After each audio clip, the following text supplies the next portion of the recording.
रांची के हीनो स्थित ईडी कार्यालय में आज बड़कागांव विधायक अंबा प्रसाद को बुलाया गया है।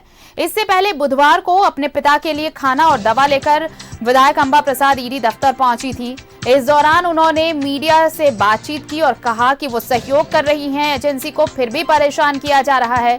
कल अंबा के पिता पूर्व मंत्री योगेंद्र साव और उनके भाई धीरेन्द्र साव से पूछताछ की थी ईडी ने। आज भी योगेंद्र साव को बुलाया गया है।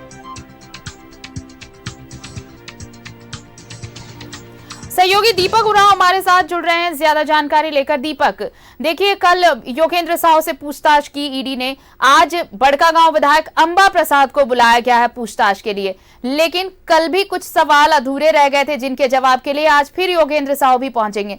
लेकिन कल आप सुने, कल जिस तरह से अंबा प्रसाद ने ये कहा कि वो जांच में सहयोग कर रही हैं, यही बात योगेंद्र साव ने भी ईडी दफ्तर घुसने से पहले मीडिया को कहा था कि वो हर तरह के सहयोग के लिए तैयार है, वो एजेंसी को सहयोग करेंगे। दोनों ने कहा कि सहयोग कर रहे हैं, लेकिन अंबा प्रसाद ने ये क्लियर कट कहा कि सहयोग करने के बावजूद उन्हें परेशान किया जा रहा है, एक षड्यंत्र रचा गया है।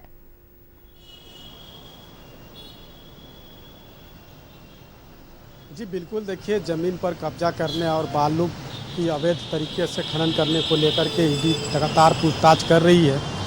2 अप्रैल को सीओ शशि भूषण सिंह और दरोगा मीरा सिंह से ईडी ने पूछताछ की और बीते कल यानी कि 3 अप्रैल को पूर्व मंत्री योगेंद्र साव से घंटों पूछताछ की और उसके बाद पूछताछ शायद अधूरा है। यही वजह है कि उन्हें आज भी ईडी दफ्तर बुलाया गया है पूछताछ के लिए। और आज की जो तिथि है पूछताछ के लिए, बड़कागांव की विधायक अंबा प्रसाद के लिए भी पूछताछ के लिए तिथि निर्धारित है, तो आज अब विधायक अंबा प्रसाद से भी ईडी पूछताछ करेगी। तो कह सकते हैं कि दोनों बाप बेटी से आज जो है ईडी के अधिकारी पूछताछ करेगी और इसके लिए बाकायदा समन भी जारी किया गया था और उसी के आलोक में आज पूछताछ होगी। और कल बड़कागांव के विधायक अंबा प्रसाद के भाई और पूर्व मंत्री योगेंद्र साव के पुत्र जो है अंकित राजू, उनसे भी ईडी पूछताछ करेगी। और आपको याद होगा कि बीते 12 मार्च को ईडी ने एक बड़ी कार्रवाई की थी, ज़मीन पर कब्जा करने और बालू की अवैध तरीका से खनन करने को लेकर छापेमारी की थी। और उस छापेमारी में कई जानकारी जो है वो ईडी को मिला था, क्योंकि वो जो छापेमारी था वो पूर्व मंत्री योगेंद्र साव, विधायक अंबा प्रसाद के करीबियों और सीओ शशि भूषण सिंह के भी ठिकाने पर ईडी ने छापेमारी की थी। और उस छापेमारी में ज़मीन से संबंधित दस्तावेज, बैंक से संबंधित दस्तावेज और डिजिटल उपकरण के अलावा भी कई चीज़ें जो है वो ईडी ने बरामद किया था। और उसी के आधार पर लगातार जांच और पूछताछ का जो सिलसिला है वो निरंतर जारी है। और आज जब पूर्व मंत्री योगेंद्र साव और विधायक अंबा प्रसाद से पूछताछ होगी तो पूछताछ कितना लंबा चलेगा और पूछताछ में क्या कुछ जानकारी ईडी को मिलेगा, इसके लिए फिलहाल इंतजार करना पड़ेगा। लेकिन ये पूरा मामला जो है वो ज़मीन पर कब्जा करने और बालू की अवैध तरीका से तस्करी करने को लेकर के ही की जा रही है। और ये जो पूछताछ जब होगी तब तमाम चीज़ें स्पष्ट होगी।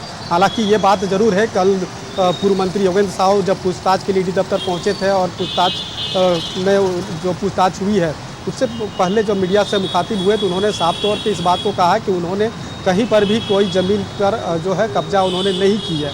और विधायक अंबा प्रसाद ने भी इस बात को कहा है कि वो जांच के लिए तैयार है, जांच में वो पूरी तरह से सहयोग कर रहे हैं, बावजूद इसके उन्हें जो परेशान जो है वो किया जा रहा है। तो ये आरोप प्रत्यारोप है, लेकिन इन सब के बीच ईडी की जो जांच और कार्रवाई है वो निरंतर जारी है। और पूछताछ के लिए जब ईडी दफ्तर बुलाया गया और पूछताछ होगी तो पूछताछ में क्या कुछ जानकारी जो है वो ईडी को मिलता है वो देखने वाली बात होगी। लेकिन इन दिनों एक बार फिर जो है ईडी दफ्तर में जो हलचल है वो बढ़ गई है और लगातार पूछताछ का दौर जो है वो जारी है। वो आने वाले समय तक भी पूछताछ होगी। कल विधायक अंबा प्रसाद के भाई अंकित राज से भी ईडी पूछताछ करेगी। तो कहीं ना कहीं इस मामले को लेकर ईडी जो है वो काफ़ी गंभीर है और लगातार पूछताछ करने के बाद जो तमाम जानकारी है उसके हिसाब से आगे की जो है वो प्रक्रिया होती है, कार्रवाई होती है। लेकिन जिस तरीके से ये पूरा मामला है, अब 12 मार्च को जब ईडी ने छापेमारी की थी तो कई लोकेशन पे छापेमारी की थी। रांची से लेकर के हजारीबाग में लगभग 20 ठिकानों पे छापेमारी की थी और 20 ठिकानों पे जो छापेमारी हुई है और जो भी जानकारी ईडी को मिला है उसी के आधार पर आगे की जो पूछताछ है वो की जा रही है। तो आज 2 लोगों से खासतौर पे पूछताछ है, पूर्व मंत्री योगेंद्र साव और उनकी पुत्री विधायक अंबा प्रसाद। ये दोनों से आज जब पूछताछ होगी, पूछताछ जब होगी तो उसके बाद क्या कुछ चीज़ें होती है ये इसके लिए फ़िलहाल इंतज़ार करना पड़ेगा। पूछताछ का दौर जो है वो कितना लंबा चलेगा और पूछताछ के बाद क्या होती है तो इसके लिए फिलहाल इंतजार करना पड़ेगा आरती। चलिए, तो आप नजर बनाए रखिए, जब बड़कागांव विधायक पहुंचेंगी, अंबा प्रसाद पहुंचेंगी, तो वो तस्वीरें भी अपने दर्शकों तक पहुंचाएंगे हम। फिलहाल शुक्रिया तमाम जानकारी के लिए और तमाम बातचीत के लिए दीपक आपका।